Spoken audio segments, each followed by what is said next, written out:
Hello everybody, welcome back to my channel where we talk all things finance and investing. Today's video, we're going to talk a little bit about gold and the stock market and whether or not gold is a place to hide if you think a crash is coming. I had this question recently in a comment on a previous video that I did, and I thought I would address it in a video because gold is absolutely on a tear right now, and there's a feeling that the main reason for that is people are looking for a place to hide and feel gold is that place to hide in case the stock market crashes, like a lot of people seem to think is going to happen. It feels like the consensus view.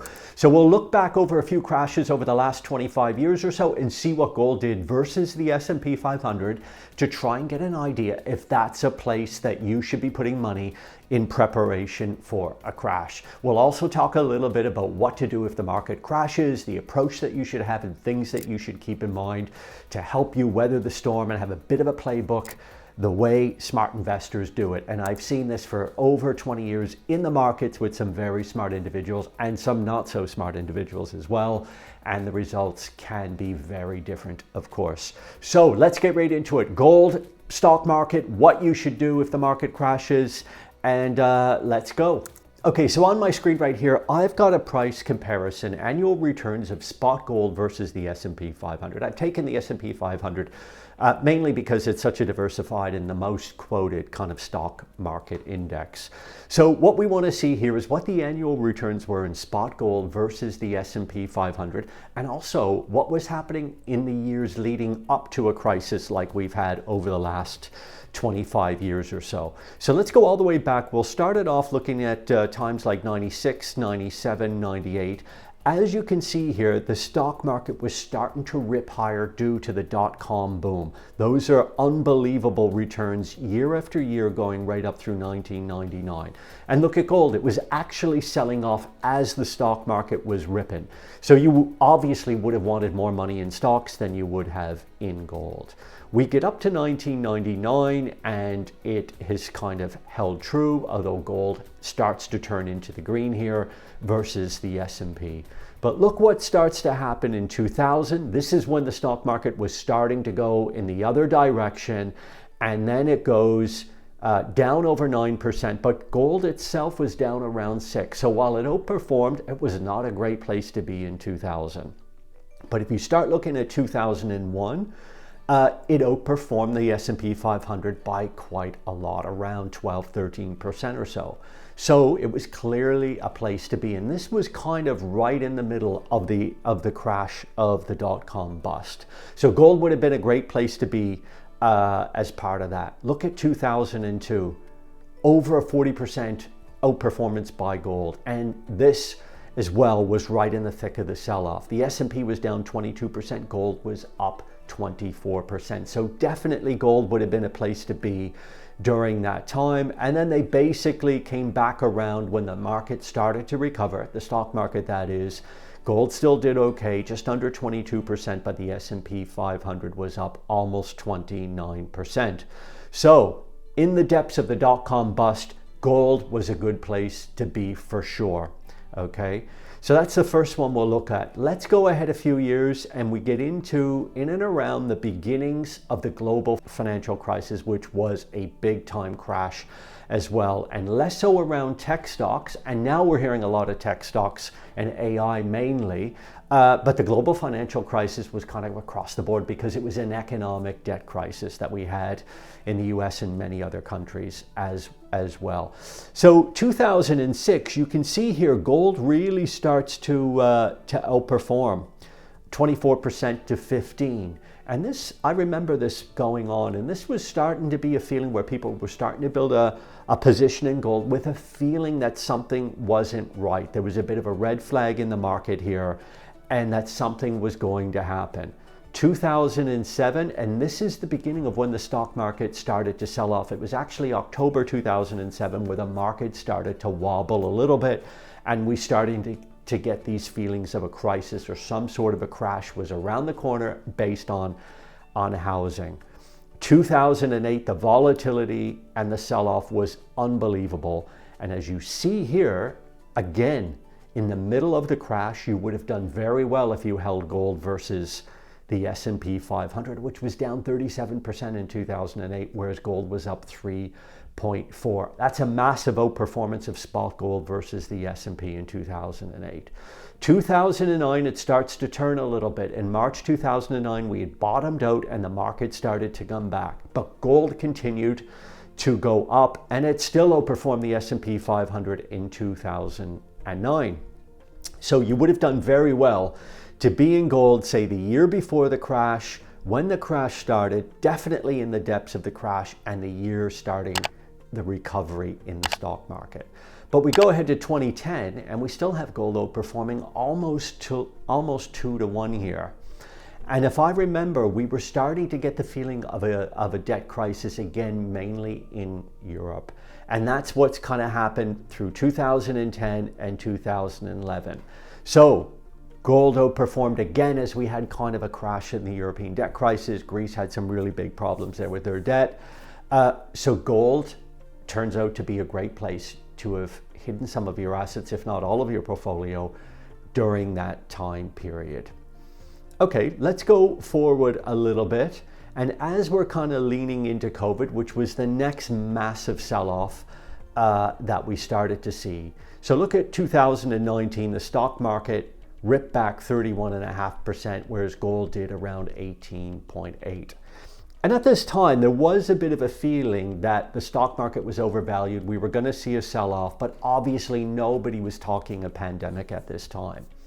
Okay, but then the pandemic struck, and as you can see, in 2020, gold started to move up again by 24% to the S&P's 18. Now, what really happened here? Well, gold held steady actually during the sell-off of March and April, quite well against the S&P 500.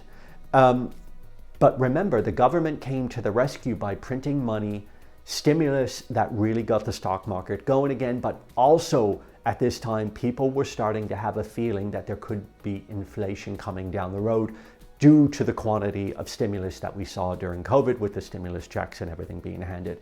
So gold actually started moving up quite well there. But look at 2021. The consensus view in 2021 was that inflation was going to take over and gold was a place to be, but it didn't happen. So it was very unusual for that to be. And look at the stock market, big outperformance versus gold in 2021, which is very unusual given the level of inflation and the inflation expectations that we had in 2021. We move into 2022 now, and of course, inflation takes hold. Central banks start to raise rates very aggressively. Stock market sells off big time, like you see here, 18%. But gold held steady at a slight downturn in 2022, minus 0.43%. So gold was not the place to be so much in 2022. Indeed, it outperformed the stock market, but you didn't see it increase like we did see at other times in times of crisis. And that was very unusual for sure. So now we keep going up, and as you can see, gold over the last few years has started to build up, and in 2025 it's actually gone like an absolute rocket ship, up around 4,300 or so at the time of filming this video. So with gold being up around 61% year to date, it's starting to give a little bit of a feeling that the market is prepping for some sort of an event, and maybe this is the place to hide out and the only flight to safety. Bonds and things could be a bit of a worry because governments are running such big deficits and there's just so much debt, and people are finding gold as a place to be in preparation for something. That's my opinion anyways. The gold market is trying to tell us something, and it's screaming loud and clear right now. So if we get a crash, let's say in the stock market, looking at the data, it appears that gold could be a place to allocate some, if not all, of your stock portfolio, if that's something that you're up for and willing to do. Not something I'd be willing to do for sure. Okay, so what's the playbook and the things you should be kind of doing here? If you're maybe like me, not as interested or as comfortable just investing into gold, especially so much of your portfolio, how should you handle this if we do run into some sort of a crisis over the next year or two? Well, really the main thing is to stay invested. You want to keep adding money because every time the stock market is sold off, even if it's for a year or two or even three, like the dot-com bust, the best thing to do is just to keep adding money into that market and having a long-term view, because the future returns, when the stock valuations come down so much as judged by something like the forward PE ratio, future returns tend to be a lot better. As Warren Buffett once said, you can buy the S&P 500, just buy it through thick and thin, especially thin. Thin meaning, of course, when the market sells off like this. If your time horizon is anything more than 10 or 20 years out, let's say, then that's definitely the right thing to do. You can also focus on quality companies, quality ETFs, great companies that make good profits, and some that actually tend to do better in recessionary times. Think of things like consumer staples, things like Coca-Cola, Procter & Gamble, whatever. Not investment recommendations. The point is just simply companies that tend to sell their product whether things get really tricky or not in the economy. You can look at dividend ETFs as well as a place to go and get those dividends in and get them reinvested as well.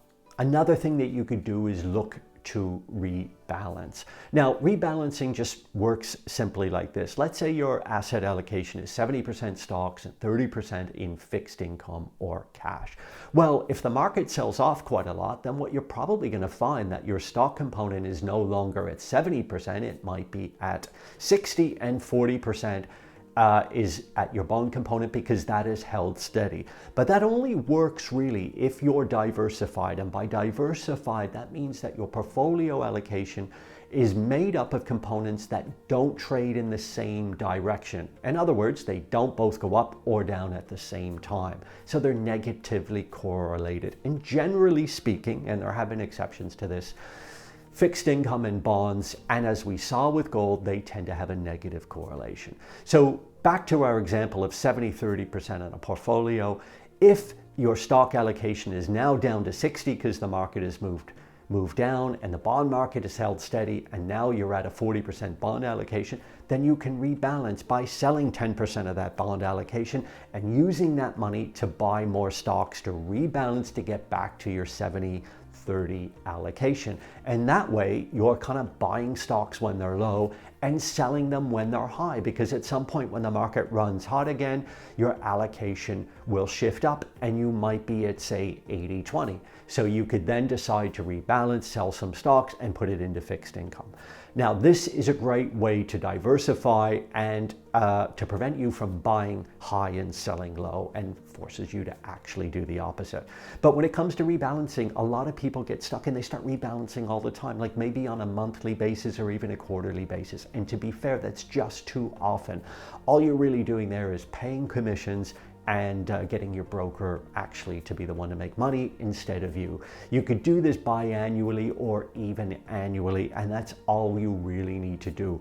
Or, as I mentioned previously, so you're not doing it just based on a time, but you're just doing it based on the percentages. I think it's a better way to go on the percentage movements rather than the time personally. So think about that for your playbook.